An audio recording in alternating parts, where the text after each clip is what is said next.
why is it important for a brand to get their like exact matching domain that they want versus a slight derivative or alternative to it? I'm kind of asking because at Unstoppable, we do protect brand names from purchasing by the general public, whereas in competitors like ENS, you can go out and if you're early to it, you can snipe any name you want. There's no blocking there. And so I'm curious, because you have that experience in Web 2, like why is trademark squatting prevention and brand protection important to implement for NFT domains? So, there's the good side and the bad side. The good side of, why should you want to, let's say, extend your brand into Web3 using these Web3 domains?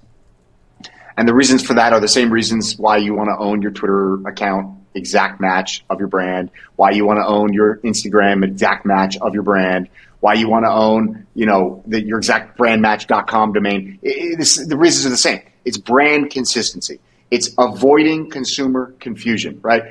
Everybody in business understands that having a trademark is critical, right? It's to protect your brand. And the reason to protect your brand is, and this is in the language of the law, to avoid consumer confusion. And so if you are being consistent with all these technologies up to today, from social media handles to domain names to trademarks to, what have you, copyright, whatever applies to your business.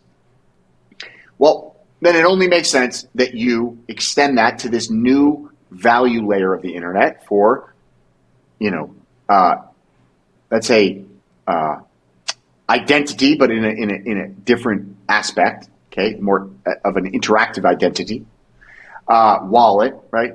Payments, all this stuff. All of that is equally, or in some cases, even more important to be consistent with your brand than in some of these other applications that came before it. Okay? Okay. If your wallet isn't consistent, I would argue it is far more important and critical, mission critical, to have a consistent wallet address that is consistent with your brand, easily identifiable by consumers, than it is to have a consistent Instagram handle. Because on Instagram, they're going to very quickly identify whether this is the real you or not. And the worst case is if they make a mistake, they've followed or liked the wrong account, and so be it. You can't fix stupid. So, but when it comes to your wallet, dealing with liking pictures versus sending money, yeah, you can't reverse that, right? And so, I think it's critically important. Now, on the flip side of this,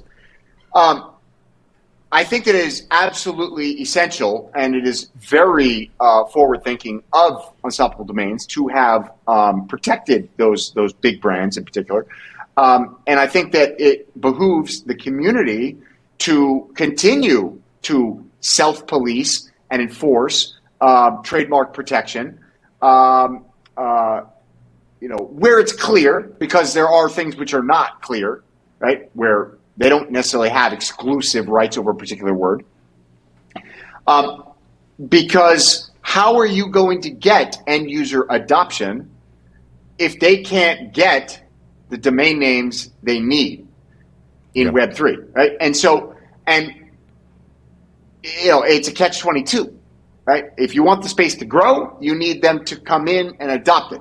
And if they don't come in and adopt it, then it won't grow to the extent that everybody hopes, right? The value of a .com is that you can trust that the company behind it is the actual company, because we know that we have laws and we have mitigation mechanisms in place. Mitigation mechanisms that those companies can go after the domains that they have the trademarks over. And so when you have no control over that leads to like no operation from traditional businesses in this new space. So I think that if we want traditional businesses to migrate over to crypto and the Web3 world we believe in, we need some form of control so that we can get traditional business operation going down. You're listening to the Unstoppable Podcast, the go-to place for everyone to learn about the latest innovations in Web3, NFTs, and the decentralized web. Welcome to the metaverse.